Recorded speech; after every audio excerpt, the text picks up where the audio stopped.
গর্ভবতী মায়ের খাবার তালিকা। আজকে আমরা জানব পঞ্চম পর্ব।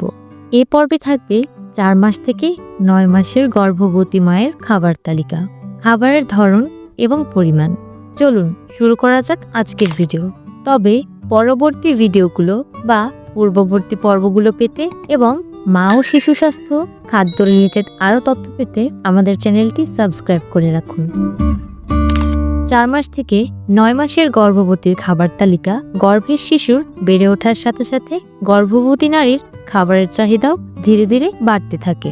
তাই গর্ভধারণের প্রথম 3 মাসের পর থেকে খাওয়া দাওয়ার পরিমাণ স্বাভাবিকের চেয়ে কিছুটা বাড়াতে হবে।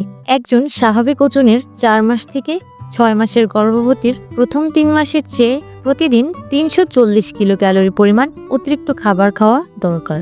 অন্যদিকে একজন স্বাভাবিক ওজনের 7 মাস থেকে 9 মাসের গর্ভবতীকে অন্যান্য সময়ের তুলনায় অতিরিক্ত প্রায় 450 কিলো ক্যালোরির খাবার খেতে হবে।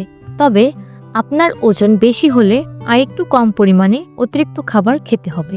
এ বিষয়ে আপনার ডাক্তারের কাছ থেকে বিস্তারিত পরামর্শ নিন। অতিরিক্ত খাবারের চাহিদা পূরণে প্রতিদিন 3 বেলা খাবারের পাশাপাশি দিনে আরও 2 বার খাওয়ার চেষ্টা করুন। খাবারটি হতে পারে একটি ফল, 5 থেকে 6টি বাদাম অথবা আধা কাপ টক দই। এছাড়াও ক্ষুধা লাগলে আপনি যে কোনো সময়ে পরিমিত পরিমাণে স্বাস্থ্যকর খাবার খেয়ে নিতে পারেন। খাবারে ক্যালোরির হিসাব কিভাবে আন্দাজ করবেন? আমরা সচরাচর খাই এমন কিছু খাবারে ক্যালোরির পরিমাণ নিচের তালিকায় তুলে ধরা হয়েছে। আপনার গর্ভকালীন মাস অনুযায়ী অতিরিক্ত ক্যালোরির চাহিদা পূরণে এই তালিকা থেকে বিভিন্ন খাবার বেছে নিতে পারেন। ক্যালোরির পরিমাণ: একটি মাঝারি কলা 80 ক্যালোরি, একটি সিদ্ধ ডিম 80 ক্যালোরি, একটি বড় খেজুর 70 ক্যালোরি, আধা কাপ দুধ 80 ক্যালোরি।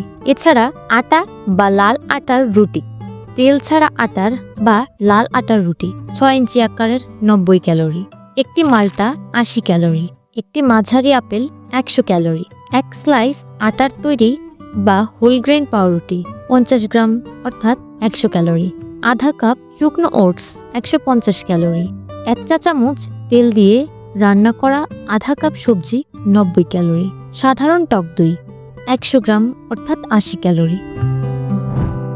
সতর্কতা: গর্ভাবস্থায় বিভিন্নভাবে ডিম খেতে পারেন, তবে মনে রাখতে হবে যেন সেটি পুরোপুরি সিদ্ধ বা রান্না হয়।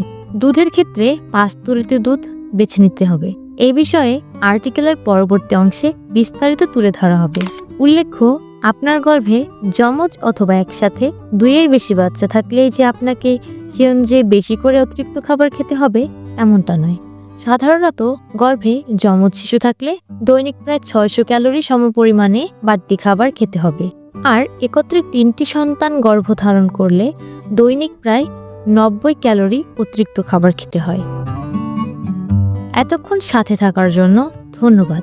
দেখা হবে পরবর্তী পর্বে। পরবর্তী পর্বগুলো পেতে সাবস্ক্রাইব করে রাখুন। সেই পর্যন্ত ভালো থাকবেন, সুস্থ থাকবেন।